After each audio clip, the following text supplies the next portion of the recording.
شنو مشكلتي ويا الفضايح؟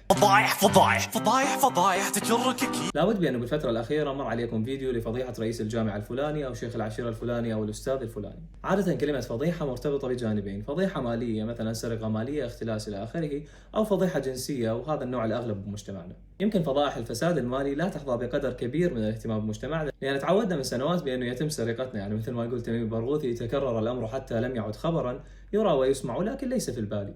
أما الفضائح الجنسية فلا تزال تحظى بقدر كبير من الاهتمام والتركيز بمجتمعنا للأسف. فاليوم جايين نسولف ايش قد هذا الموضوع مخيف وخطير، وشلون انه انت ممكن عزيزي المشاهد تكون جزء من جريمة ومن انهيار انسان او انهيار أسرة بالكامل. شوفوا من شيخ 15 سنة مثلا كانت كلمة فضيحة مرتبطة عادة بمشاهير الفن والسياسة، يمكن لأن هم بسط تكثر فيه العلاقات المشبوهة على صعيد وتكثر فيه العداوات على صعيد آخر، وكذلك هم يحظون باهتمام العامة. ولكن موضوع الفضيحة كان يحتاج إلى عمل وجهد وترصد، مثلا تزرع كاميرات بمكان ما أو تراقب شخص ما بطريقة أو بأخرى. أما بالوقت الراهن فأصبح الكل معرض بأنه يتم فضحه، شاب شابة كبير صغير معروف ما معروف، الكل معرض بأنه يتم فضحه. أنا مثلا إذا توفرت لي فرصة بأنه أصورك فيديو فاضح أو أنه أحصل على صورة أو فيديو فاضحة إلك، فغالبا ما راح اتردد بانه انشرها سواء انا اعرفك او لا، لان ادري بمجرد نشرها راح احصل على لايكات ومشاهدات. وبما انه الناس تحولوا من عباده الدرهم والدينار الى عباده اللايك والشير، لاحظ بانه صار اكو صفحات وبيجات مخصصه لنشر هذه الفضائح، ولهم متابعين كلش هواي يعطونهم لايكات وفيديوهاتهم تصعد،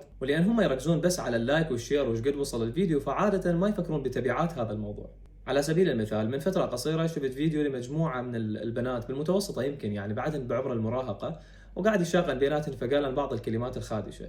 المهم هذا الفيديو وصل بطريقة أو بأخرى لهذه البيجات اللي نشرته بدون ما تفكر بتبعات هذا الموضوع على حياة ذن البنات وعلى مصيرهم وعلى مستقبلهم، وبشكل واقعي على سبيل المثال على فرصهم بالزواج، على شعور أبوهم، على شعور أخوهم، وعلى شعورهم هم وهم بوسط مجتمع أو دائرة ضيقة بدأت تنظر لهم بشكل سيء لفيديو بسيط يعني قالوه بالشغل، هم أساسا بعمر المراهقة. ففاهمين جد هذا الموضوع خطير ومخيف، شلون ممكن يسبب انهيار انسان او انهيار اسره بالكامل؟ اعرف شنو اللي يدور ببالكم، يعني بعض اصحاب هذه الصفحات والبيجات يحاولون يبررون الموضوع بانه هم المنقذين والمحاربين للفساد والذين يحاربون الابتزاز، ولكن هل بالاحرى بانه نفضح هذا الشخص المخطئ هو افضل اسلوب لمحاربه الفساد؟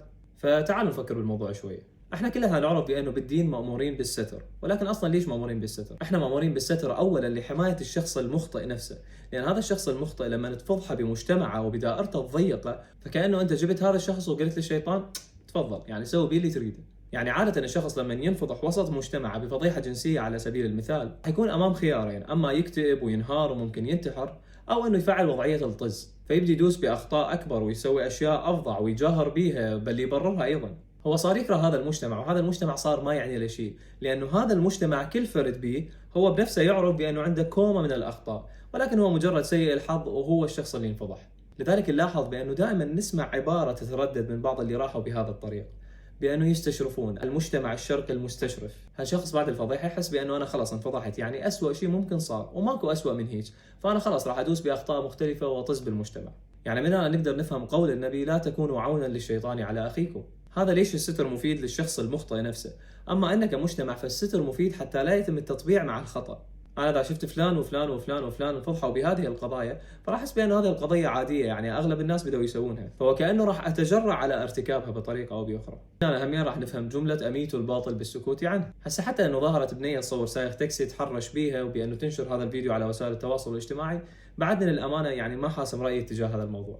اعرف بانه هي تعرضت لاذيه ممكن تكون لفظيه او جسديه، وبانه لها كل الحق بانه تسترد حقها، ولكن هل هذا الحق بالضروره لازم يسترد عن طريق وسائل التواصل؟ كان ممكن بكل بساطه بانه نفس هذا الفيديو اللي صورته توديه للجهات المختصه ويتعاقب هذا الشخص، وكان جنبنا ابن سائق التاكسي على سبيل المثال الالم النفسي اللي راح يحس به بانه ابوه انفضح بقضيه تحرش، هاي غير باقي اسرته.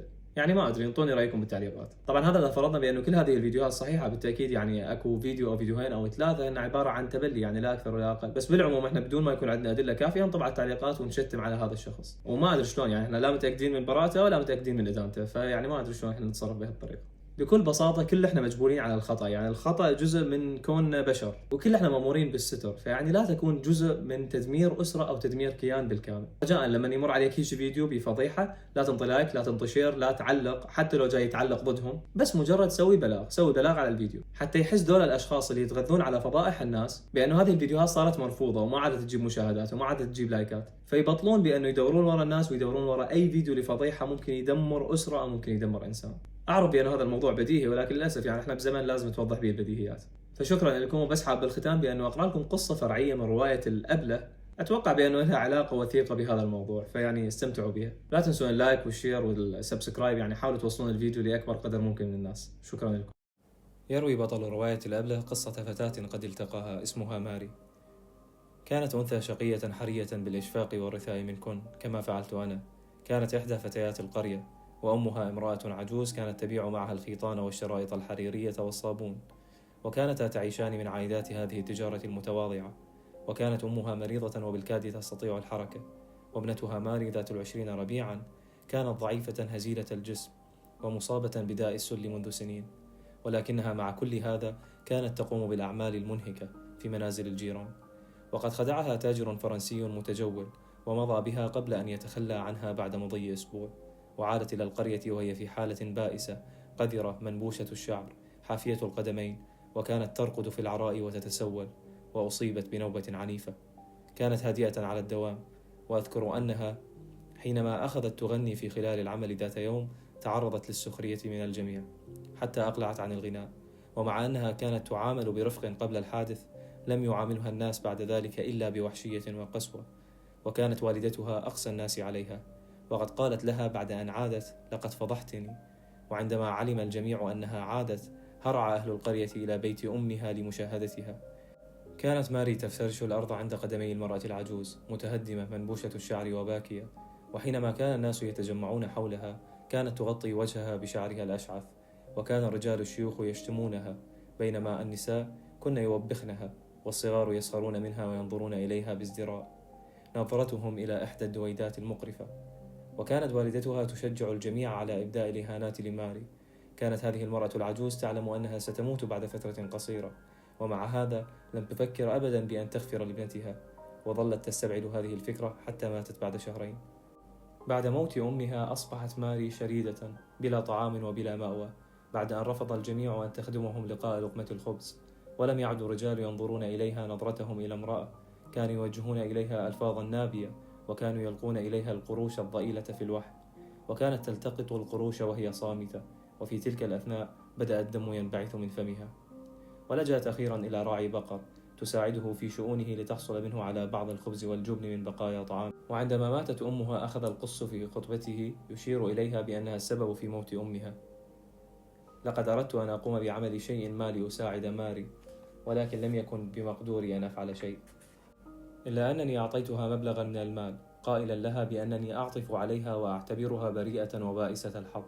وحينما فرغت من حديثي قبلت يدي، مع أني كنت أريد أن أقبل يدها، ولكنها سحبت يدها بسرعة وهي شديدة الخجل. لم يكن الأطفال يتركونها تمر في الشوارع بسلام، بل أخذوا يسيئون إليها ويرمونها بالأوحال، وكانوا يركضون خلفها وهي تحاول أن تسبقهم بصدرها المريض الواهن للأنفاس المتعبة اللاهثة. ولكن الأطفال أخذوا يبدلون من موقفهم، هذا بعد أن تدخلت وأفهمتهم بمدى الأذى الذي يلحقونه بماري. كنت أصارحهم بكل شيء، وكانوا يستمعون إلي بانتباه كبير. وأخيرا أبدو أسفهم من أجل ماري، وعادوا يلقون عليها تحية الصباح بلهجة عطف وإشفاق. ومع أن الآباء حرموا الأطفال من الاتصال بها، إلا أنهم أخذوا يذهبون إليها في المرعى فيقبلونها وهم مزودون بالطعام، ويقولون لها: إننا نحبك يا ماري. وبالطبع حملني أهل القرية مسؤولية إفساد الأطفال، وكانوا يعتقدون بأنني على علاقة بماري. وغدت ماري شديدة المرض لا تكاد تقوى على السير، كانت تجلس هادئة ومغمضة العينين تلتقط أنفاسها بجهد، وماتت بعد ذلك. كنت قد ذهبت إليها قبل وفاتها، وكان ذلك عند مغيب الشمس، وقد عرفتني إذ أنها أمسكت يدي وضغطت عليها، وفي اليوم التالي أعلمني الأطفال أنها ماتت.